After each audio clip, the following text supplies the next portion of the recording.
Medicina do Futuro. Eu sou o Dr. Daniel Figueiredo, médico de Medicina Preventiva. E hoje eu tenho a honra de ter aqui comigo a doutora Fabiana Moreno, que se formou comigo e tem especialidade em Clínica Médica e Reumatologia lá pela UFMS, Universidade Federal de Mato Grosso do Sul. Hoje coordena a residência médica em Clínica Médica do Hospital Regional. Tem uma formação em Medicina do Estilo de Vida e tem uma mentoria sobre fibromialgia para mulheres, que é a Fibro7. Muito bem-vinda, é um prazer tê-la aqui conosco, Fabi. Obrigada, Dani, obrigada pelo convite e com certeza é uma honra partilhar com você desse mundo, desse universo que a gente descobre, né, para ajudar, porque tudo é para a gente servir de uma forma muito mais completa para cada um dos pacientes. Então, vamos começar dando um panorama do que a gente aprendeu lá 20 e poucos anos atrás, que a fibromialgia na época era igual a fibromiálgica, era igual a cardíaca, né? Olha, não fala comigo que eu sou cardíaca. Um termo bem inespecífico, um termo em que você pegava vários sintomas muito diferentes. Então a pessoa tinha problema no intestino, a pessoa não dormia, a pessoa tinha uma alteração de humor, de memória, tinha dor no corpo inteiro. Você colocava ela dentro de uma caixinha e falava: olha, a senhora é fibromiálgica e nós vamos tratar os sintomas que a senhora tem. Não se falava em causa, não se falava em nada. Hoje a gente sabe que é muito diferente disso, né? Que a fibromialgia hoje é uma doença muito mais complexa e multifatorial. Então, para a gente começar, eu queria que você fizesse um parâmetro entre o que a gente aprendeu lá naquela época e como que se vê a fibromialgia hoje. Isso é extremamente interessante. Quando a gente pensa que lá atrás, a base do desenvolvimento da fibromialgia falava-se de uma teoria biopsicossocial. Tinha até um termo anteriormente, até do CID, que o CID-10 já veio com o CID de fibromialgia, mas antes falava de depressão dolorosa, como se tudo fosse gerado simplesmente como sintoma, né, de uma depressão, por exemplo, de alguma alteração neuropsiquiátrica. Então, essa parte biopsicossocial que traz sim componentes biológicos, genéticos, associados a fatores ambientais, psicológicos e emocionais, hoje a gente entende muito mais que tem sim uma predisposição genética, hormonal, ambiental, exposição a toxinas, minerais, tóxicos de uma forma geral, não só álcool, drogas, mas minerais e substâncias pesados, como vocês falam?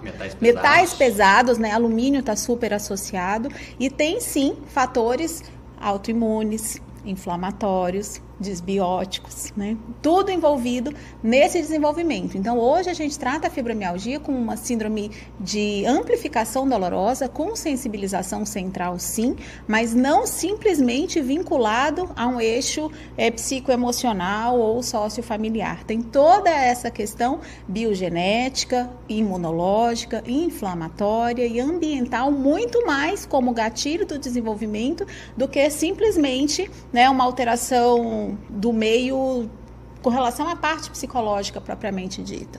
Eu sempre falo que nós somos um ser só, né? O pessoal que quer separar. Então é claro que muitos pacientes vão ter um componente psicológico associado. Se ele é a primeira coisa que levou a doença ou se ele é secundário a um problema que a pessoa já estava, né? Esse é o questionamento. Mas geralmente a gente tem alguns componentes, né? Alguns tipos de personalidade, pelo menos é o que eu encontro mais, ou é aquela personalidade A, né? Vamos para frente, vamos para frente de qualquer jeito, tudo é perfeito, quem tem que fazer sou eu. Se eu não fizer, ninguém vai fazer, e ela vai indo até ela desenvolver uma outra enfermidade associada a outros fatores, como a doutora acabou de falar, né? É multifatorial. E olha que interessante, Dani, quando a gente vai estudar perfil genético, polimorfismo genético, já tem sim alguns genes identificados com alguns fenótipos da fibromialgia. Então, tem genes específicos para pacientes que têm a tendência a ser mais perfeccionista, mais autoritária, que quer controlar tudo, que tem dificuldade em falar não. Tem outro gene associado ao fenótipo daquela mulher que catastrofiza mais, que tem uma dificuldade da percepção das coisas boas da vida. Tem outros que está associado mais a um quadro de dor, sim, de dor generalizada.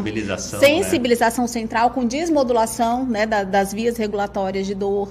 Tem outro que tem um perfil mais para alteração do trato gastrointestinal, que está extremamente associado com a gama de sintomas da fibro.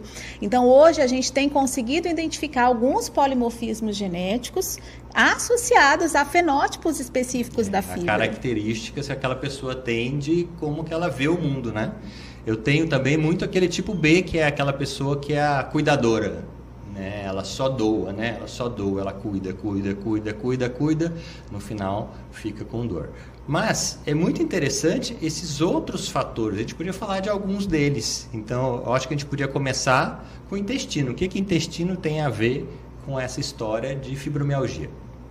A gente sabe que todo mundo, né, já conhece o intestino como o segundo cérebro, mas a gente tem um equilíbrio de micro-organismos presentes no intestino, que a gente chama de microbiota intestinal. Você fala brilhantemente disso aqui. E a Reumato já vinha estudando há cerca de 15, 20 anos com relação ao desenvolvimento de doenças imunomediadas. Espondiloartrite é uma das plenamente já bem estabelecido esse desequilíbrio da microbiota, e a gente tem sim visto que, à medida que tem esse desequilíbrio da microbiota, aumenta a permeabilidade de membrana, aumenta a possibilidade da absorção de toxinas, de metais pesados, fazendo com que, inclusive, dependendo da alimentação, nessa alimentação rica em ultraprocessados, em gorduras saturadas, açúcares, essas bebidas açucaradas que hoje usa, refrigerante, energéticos, achocolatados, né?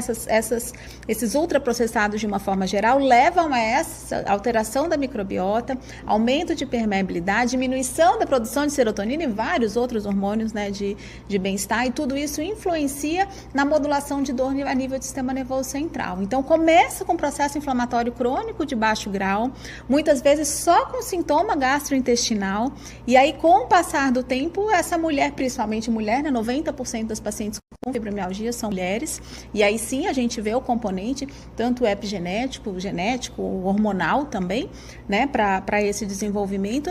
E aí essa mulher, ao longo dos anos, começa a desenvolver os outros sintomas, sim, que aí fazem parte do critério diagnóstico da fibromialgia. Tanto que a gente hoje não tem como tratar a fibromialgia sem abordar intestino. Como tratar, né? Sem abordar o intestino. Porque esse é um pedacinho do que acontece no intestino. Porque, além disso tudo, você ainda pode ficar mais suscetível ao desenvolvimento de uma doença autoimune. Não é porque você tem uma fibromialgia que você não pode ter outra doença associada.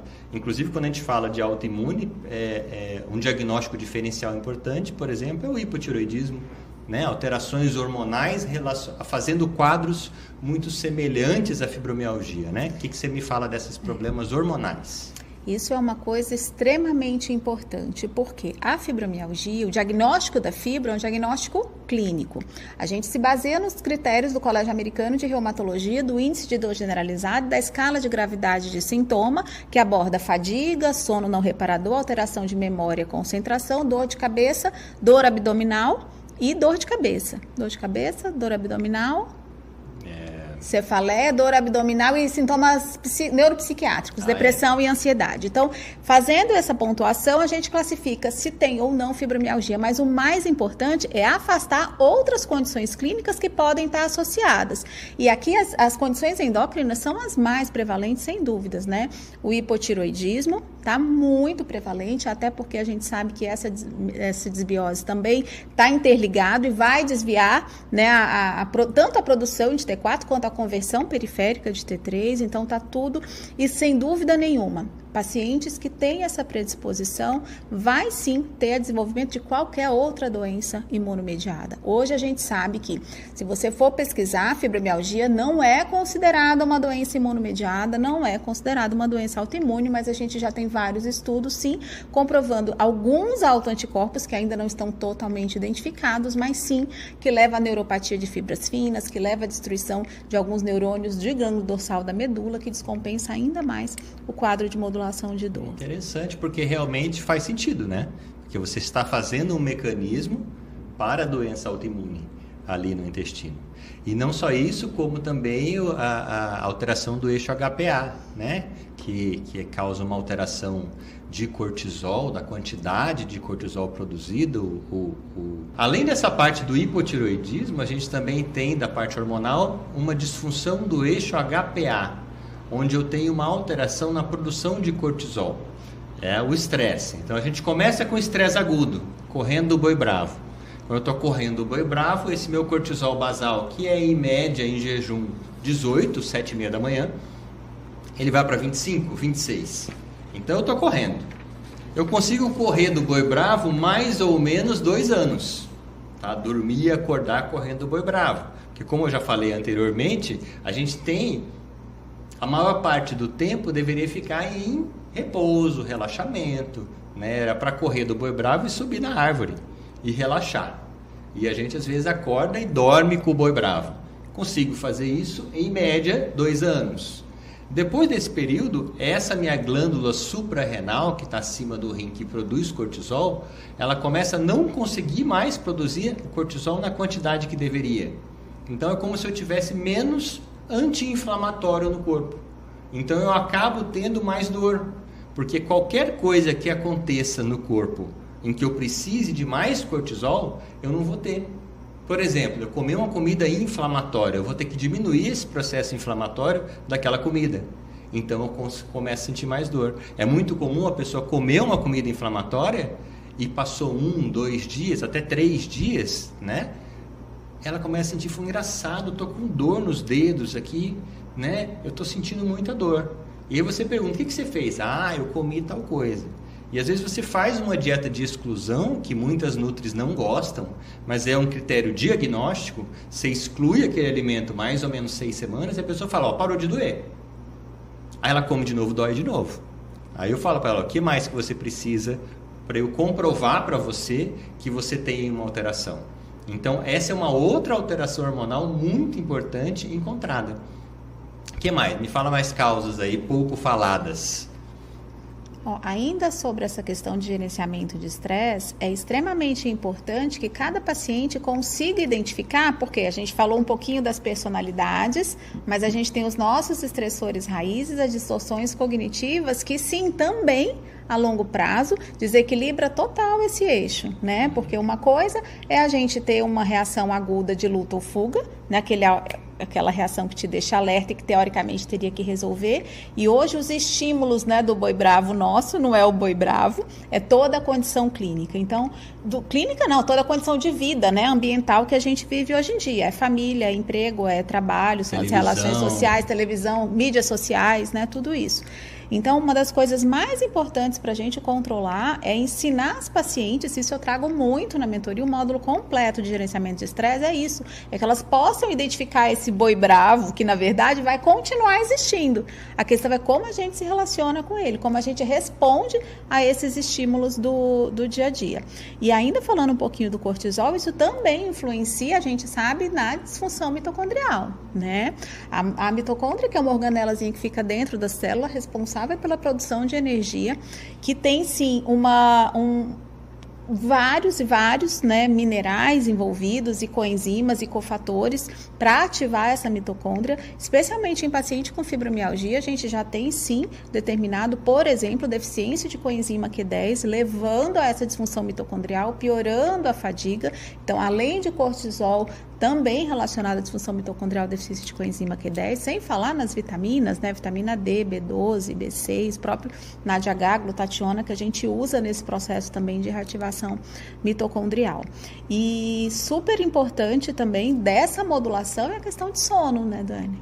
Então, a restabelecimento desse ciclo circadiano de uma forma mais natural possível interfere, impacta positivamente nesse controle de dor e do eixo, de uma forma que as pacientes nem acreditam, né? Porque elas vêm de um processo de sono não reparador crônico. Muitas vezes, a gente tem mais de 80 transtornos de sono, né? Na fibromialgia, a gente vê muito insônia, apneia obstrutiva do sono para as mulheres obesas, com sobrepeso acima de 50 anos na menopausa, síndrome das pernas inquietas, bruxismo, disfunção diatêmica, que é distúrbio de movimento do sono, as pernas inquietas e bruxismo, e o próprio sono que não descansa, o sono não reparador é muito prevalente. Então, quando a gente consegue regular também essa questão de sono, a gente vai modular todo o eixo HPA. E olha como que está tudo relacionado, né? Que essas pernas inquietas estão muito relacionadas à falta de magnésio, por exemplo. Sim. Aqui, em Mato Grosso do Sul, é muito pobre o solo em magnésio. Então, é muito comum você ter esse problema. Outra coisa é que dentro da célula, a vitamina D utiliza o magnésio para fazer algumas reações químicas. Então, na época, por exemplo, da pandemia, em que as pessoas estavam tomando muita vitamina D, muitas se queixavam de falta de magnésio, que na verdade ela gastou mais magnésio exatamente por estar com mais vitamina D. Então, também a gente tem que se preocupar em por que essa pessoa está com deficiência de mineral, de vitamina. Porque às vezes eles pensam assim, eu estou com falta de vitamina B12. Tá, mas por que você está com falta de vitamina B12? Será que você come carne, que é a maior fonte? Será que você mastiga? Será que você tem ácido no estômago para digerir essa vitamina B12? Será que você está conseguindo absorver via intestinal, por parasitose intestinal, por alguma outra alteração que você tem no intestino para absorver essa B12?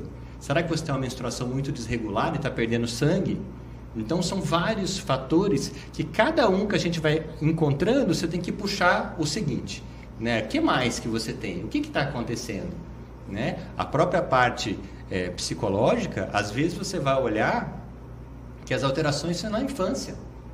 Né? Na infância, aquela mulher foi falado para ela, falou, olha, você não dependa de homem, nunca dependa de homem, entendeu? Faça tudo para você ser autossuficiente. E ela continuou naquilo ali, acreditou naquilo ali e continuou até fazer uma estafa, até entrar numa disfunção do eixo HPA. Né? E aí você tem que voltar lá atrás. E eu acho que a tua experiência é bem parecida com a minha, que elas chegam querendo algo milagroso, né? Querendo um suplemento, querendo alguma coisa mágica. E quando a gente se reporta a fazer a identificação de eventos de vida, de perfil comportamental, de perfil psicológico, avaliar, fazer um inquérito alimentar, né, muito bem feito. Sim, fazemos análise laboratorial, claro, tem muitas coisas importantes, mas magnésio mesmo para a gente não tem tanta importância quanto que deu. Aprendemos, né, isso aí. Né?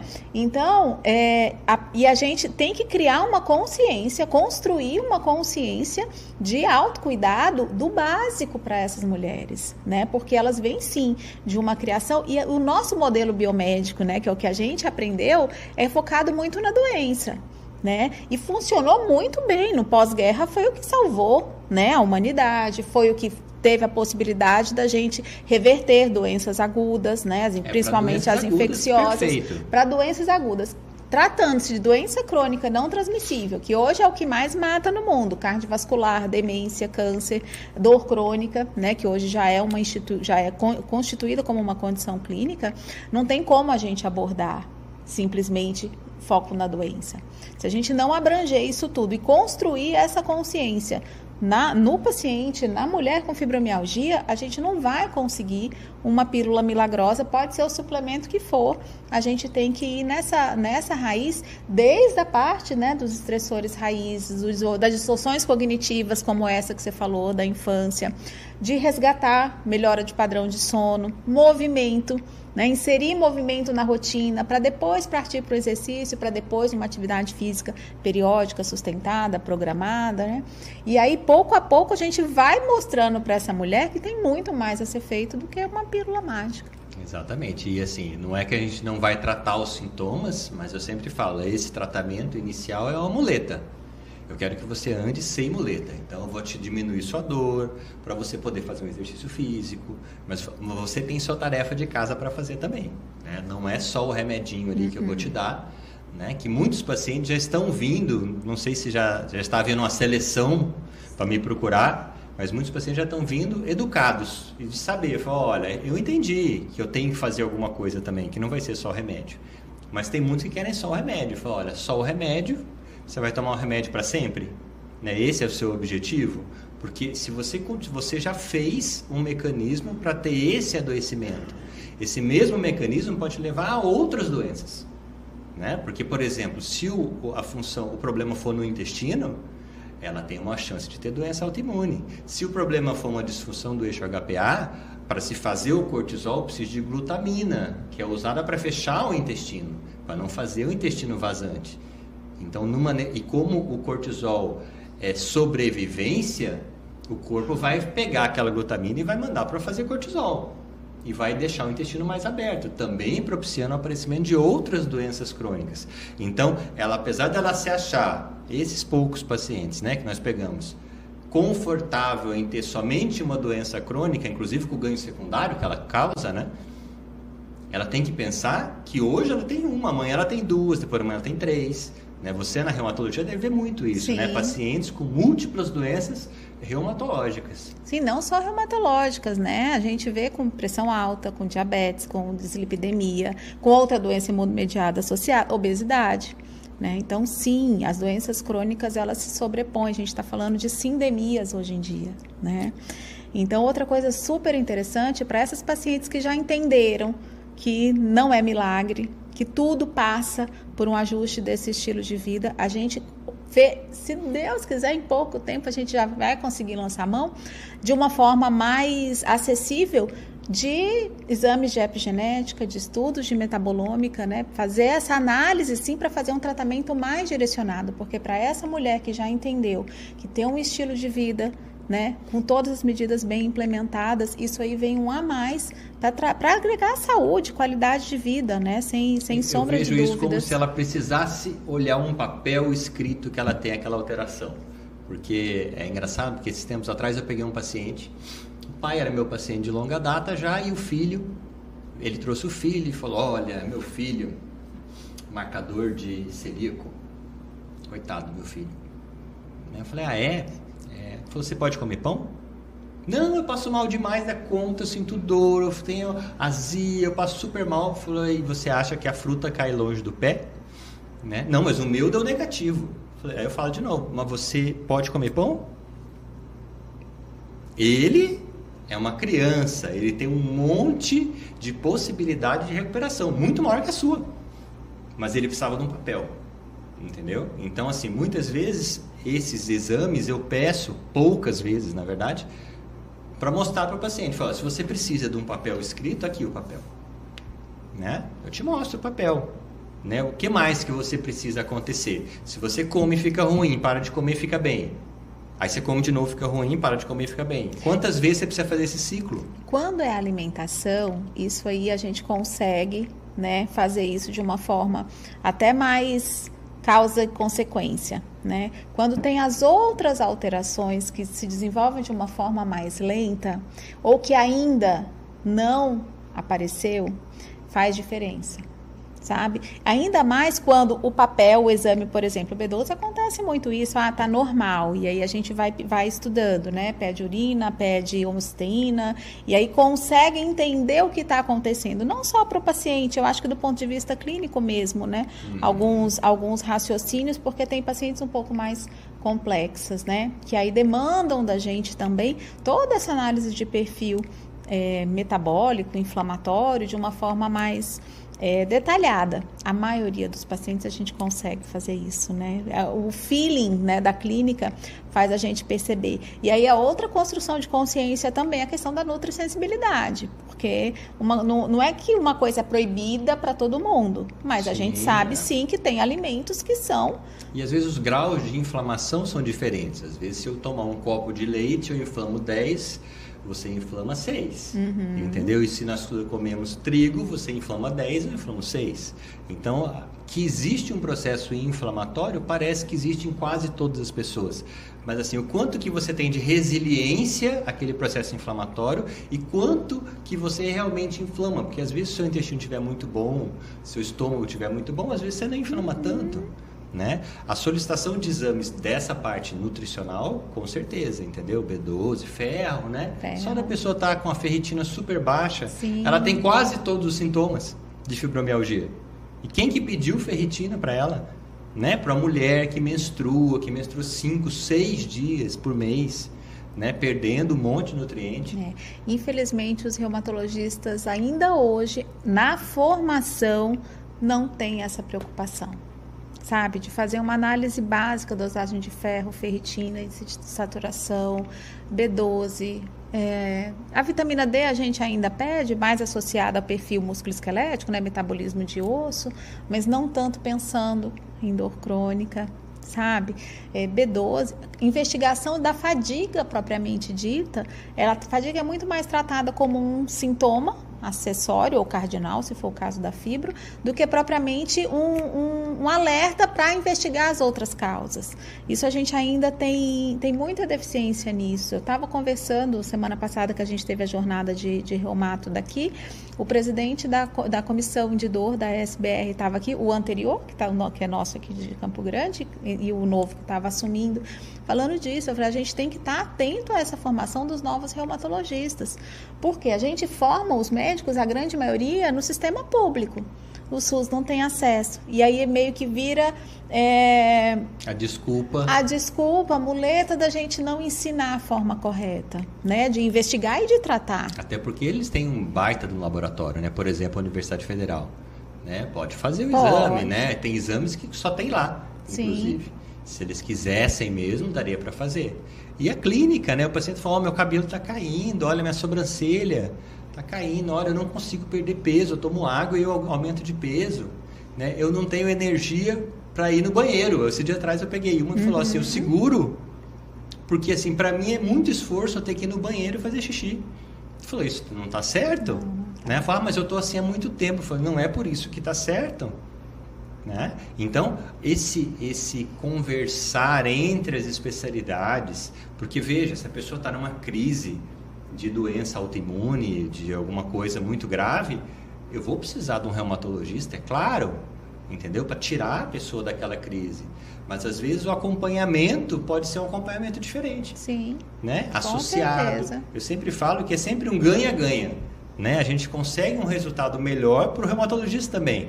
Né? Porque você, com tanto tempo de estrada, você sabe que às vezes você está ali, né? Você faz um remédio e não dá certo, a paciente volta e você faz outro, não dá certo, aí você faz outro, não dá certo, você faz outro. Acabou o remédio. E agora? O que eu faço? Né? Remédio, eu falo, remédio é para você usar numa fase inicial para ganhar tempo para implementar o resto.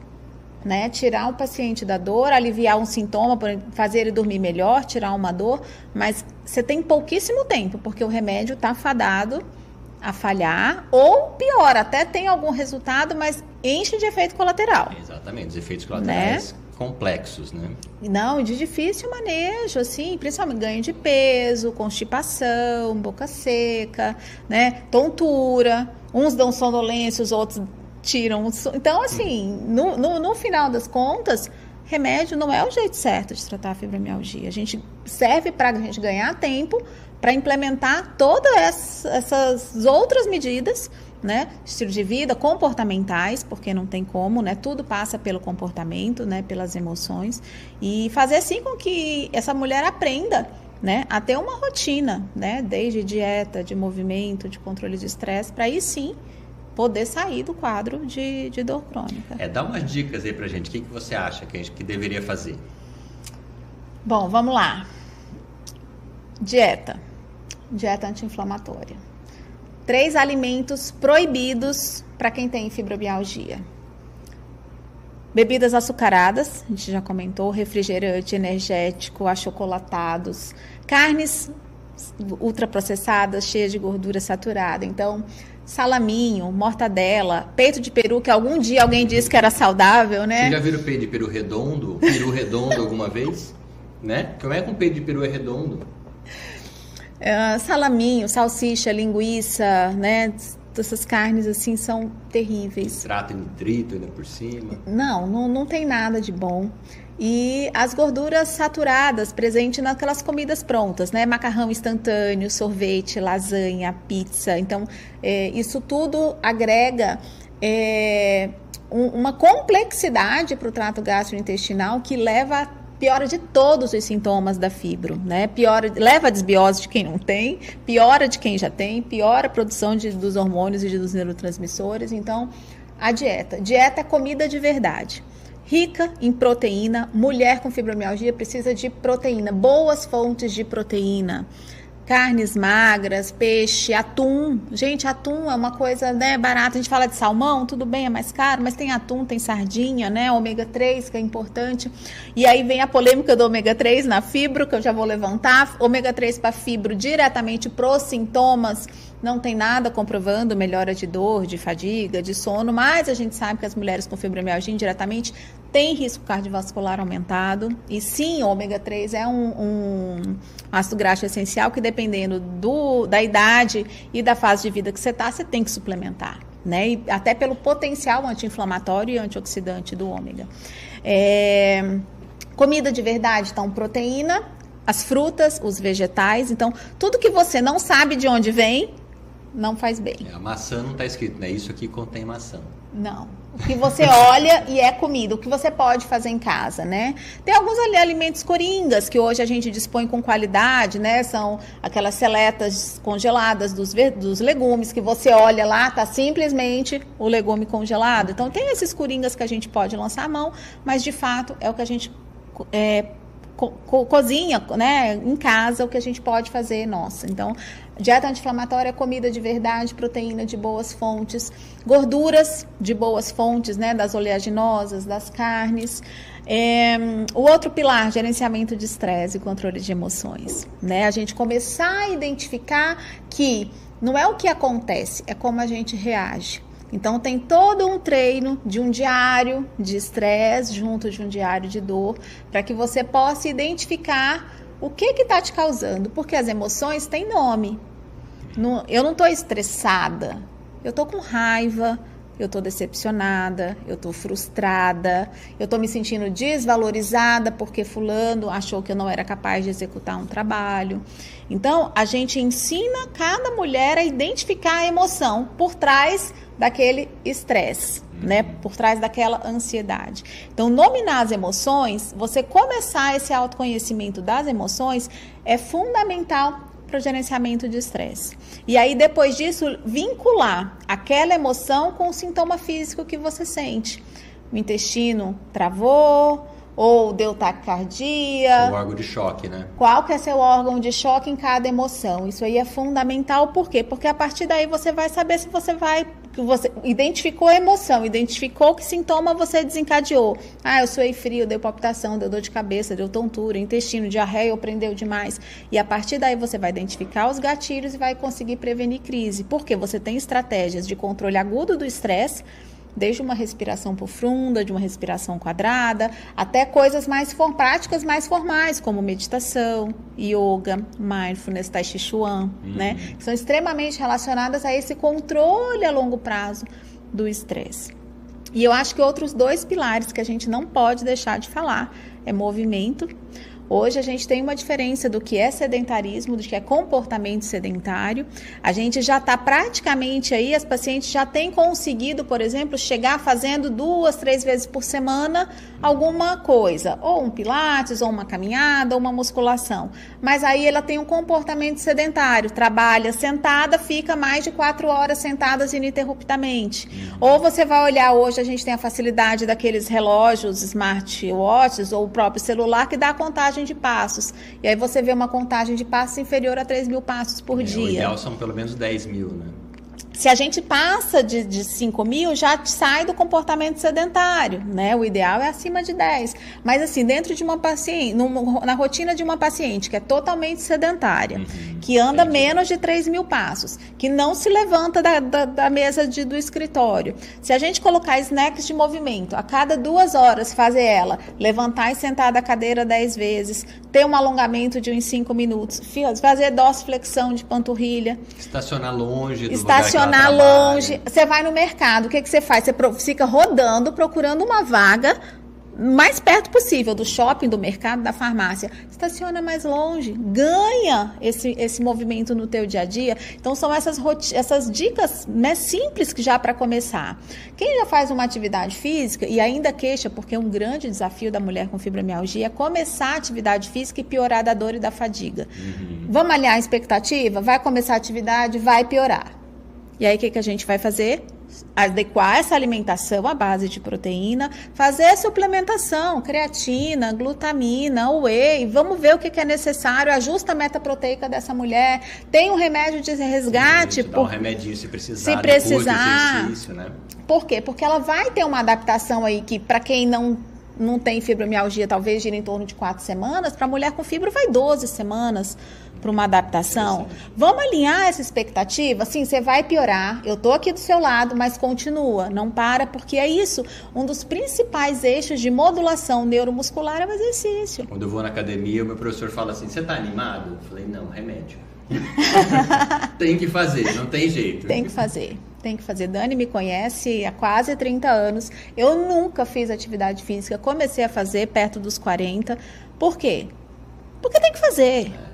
Porque eu quero ser... Eu tenho enxaqueca, você sabe, Dani, quantas vezes eu já tive crise, desde os 6, 7 anos de idade. E eu percebi que, além da enxaqueca, eu comecei com uma cefaleia intencional e com uma cefaleia em salvas por intoxicação por aspartame. Olha só. Na residência de reumato, eu não comia, eu fui residente sozinha, tinha uma bebê de 6 meses quando eu entrei na residência. Então, eu chegava no hospital antes das 5 da manhã, para passar visita, passar na pulso, às vezes no pronto-socorro, ia para o ambulatório, voltava para o pronto-socorro, voltava. A residência era assim, viu, gente? Antigamente era assim. Era assim. E aí eu saía de lá às 6 horas da tarde. O que eu comia? Coca Zero. Você pensa tomando 3 litros de Coca Zero durante 2 anos. Você fala em salvos, uma intoxicação, uma mialgia, uma fraqueza, vômito, dor de cabeça, enfim. Identifiquei o que era, tirei, mudei drasticamente, ainda fiquei um período meio que comendo mal sem fazer nada, mas foi o gatilho. Eu falei, ou eu tomo conta da minha vida, do que eu tenho controle, senão eu vou adoecer muito mais jovem, né? E a gente começa a olhar que na nossa formação formal não tem tratamento para isso, né? Aonde ser categorizada ali? Não tem. Não tem, era corticoide. O neuro me deu corticoide. Eu fiquei 4 meses tomando 40 miligramas de prédio, engordei 8 quilos. Eu falei, não, tem que ter algum caminho para isso, né? Foi aí que eu comecei. Aí eu fui para acupuntura, fui para nutricionista, comecei atividade física, né? E aí eu entendi que a reumato, a medicina, não ia me dar as respostas para minha dor de cabeça e também não ia dar para as minhas pacientes com fibro, né? Então a gente tem que realmente pensar fora da caixinha. Então, o movimento é fundamental e você vai porque tem que ir. Então, eu quero controlar minha dor de cabeça, eu quero ser uma velha que senta e levanta do vaso sanitário, carrega minhas compras do supermercado e consegue agachar para brincar com os netos, que eu acho que não vai demorar muito, né? A Alice já está com 19.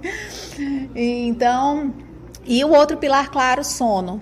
O sono não é um pilar, ele é um alicerce. Né, é a base, tudo. O sono não é só descanso, a gente vive numa sociedade que o sono parece que é perda de tempo, mas na verdade é um complexo ativo de metabolismo, né, tanto do ponto de vista neuropsiquiátrico, da sedimentação da memória, regulação das emoções. Uma noite que a gente dorme mal, no outro dia a gente está irritado, está mais reativo, né, tem menos ânimo, menos concentração, né, então tudo passa por esse sono. Então as estratégias não só de higiene do sono, mas de controle mesmo global, da hora de dormir, da hora de acordar um pouquinho antes do nascer do sol, se expor à luz solar, ter essa rotina de no final do dia já ir diminuindo os estímulos para voltar essa regulação, né, de melatonina. Comer muito à noite, né? A gente fala de cronobiologia dos órgãos. À noite o fígado quer fazer regeneração, reparo. Não é mexer com comida, porque você pensa que é o intestino, mas a retaguarda do intestino é o fígado. Então, se você comeu uma coisa muito tarde, ele vai ter que... Aquele dia você não fez reparo, aquela noite você não fez reparo. E isso ninguém ensina, né? A gente tem sim que resgatar dos nossos ancestrais, né? Porque a sociedade evoluiu, mas o nosso corpo não. Muito pelo contrário, a gente está sendo exposto a uma quantidade muito maior de toxinas ambientais, alimentares, pelo ar, pela água, né? E pelas emoções também, né? E sem falar das pessoas tóxicas também, né? Que impregnam a gente. Mas a gente tem que ensinar isso para os pacientes. Então, sem dúvida nenhuma, a base, né, desses 4 pilares, que é estresse, alimentação, sono e movimento, é fundamental. E aí a gente não pode deixar de lado a espiritualidade, né? Porque nós somos seres intrinsecamente espirituais, e aí eu não estou falando de religião, eu estou falando dessa conexão com o sagrado de cada um, com o que transcende essa matéria, porque tem energia, né? Energia não é matéria. Energia é algo que a gente sente, a gente tem que saber o que restaura essa nossa energia, né? Além do que a gente faz por aqui, ter esse senso de vida, de propósito. E as conexões sociais, os vínculos sociais, né? Que são tão importantes. O estudo de Harvard, que eles mantêm, né? Começou na década de 50, eles acompanhando os alunos da faculdade e foram fazer uma análise deles com 70 anos, o que impactou em longevidade e percepção de felicidade. Foram as conexões sociais, não foi a meta de colesterol, não foi o peso, não foi doença cardiovascular. Então, vivia mais e vivia melhor quem tinha boas conexões sociais. Os cinturões azuis, né? Que um deles é em Okinawa, que As é grande, a maior colônia de Okinawa, fora do Japão. E eles mostram que eles têm uma conexão social. As mulheres, né, porque elas são mais longevas, elas acabam velhinhas, acabam se encontrando para tocar um tamborzinho. Você assistiu o documentário do Netflix, né? Como viver até os 100 anos? Tem mapeado 7 Blue Zones, né? E é super interessante. Cada uma tem seu perfil, seja alimentar, seja de voluntariado, né? Mas os vizinhos, a presença dos vizinhos, a presença da família, a presença de algum grupo religioso. Então, essa conexão social faz muita diferença para a longevidade, para bem-estar, né? E por último, os 7 pilares são os tóxicos, que aí a gente já são inegociáveis. Esses acho que são os mais fáceis, na verdade. Sim. Né? A gente conseguir não ficar tão exposto a algumas coisas, né? Você precisa ficar exposto a pesticida, né? A conservante. Só de você mudar a sua dieta, você já vai diminuir muito alguns fatores. Mas eu acho que foi muito interessante mostrar para essa paciente com fibromialgia que ela tem um monte de coisa para fazer. Tem. Né? Que a gente vai auxiliar, eu acho que é como se fosse um coaching de saúde. Olha, vai por ali, né? Não vem aqui, vai ali, olha, dá para você fazer aquilo ali, procura essa professora, esse profissional, né? Vamos tratar os dentes como um grande fator de dor sistêmica. Então, eu vou conseguir te orientar, e a doutora Fabiana também, obviamente, a te encaminhar para quem pode te ajudar mais, mas boa parte do trabalho é seu. É bem por aí. Adorei, vocês gostaram? Eu gostei muito, eu acho que foi extremamente proveitoso e só agradecer você ter vindo aqui. Fabi, quer falar mais alguma coisa? Não, agradecer pelo convite, pela oportunidade, estou sempre à disposição, também sou sua fã. Imagina. Fala da sua, da Fibro 7. A mentoria Fibro 7 é uma mentoria para pacientes com fibromialgia, para mulheres com fibromialgia. Os homens perguntam, homem tem fibro também? Eu falei, homem tem fibro, mas esses quase 20 anos de reumatologia me dedicando a estudar fibro. Hoje, felizmente, a medicina do estilo de vida completou, né, toda essa trajetória. Então, o que eu já entregava para as minhas pacientes do consultório, hoje é uma mentoria. Então, são aulas gravadas numa plataforma, onde elas têm acesso semanalmente, os módulos são liberados. Então, tem o módulo de introdução, o que é fibro, as causas. Então, esse início do que a gente falou está lá bem detalhado. Cada um desses pilares é um módulo com aulas curtinhas, práticas, tem acesso ao material que elas podem imprimir, PDF das aulas explicativas. Então, tem a cartilha de suplemento, dos chás, de aromaterapia, dica de podcast, dica de livro, as aulas ao vivo. A gente tem as aulas Tira Dúvida ao vivo, a gente cria uma comunidade de mulheres, porque é uma doença não validada, não reconhecida, não dá no papel, né, que eu tenho fibromialgia, né, dá outras alterações, mas a fibra não tem. Então, a gente resgata tudo isso e fica aí com acesso por 1 ano, com esse acompanhamento direto das aulas ao vivo, do material e das aulas gravadas. Tenho certeza que deve ser ótimo, que ela era organizadíssima na época que a gente estudava, da faculdade. A gente tirava um monte de xerox do caderno dela, de tão arrumadinho que ele era. Gente, muito obrigado por terem assistido e até a próxima.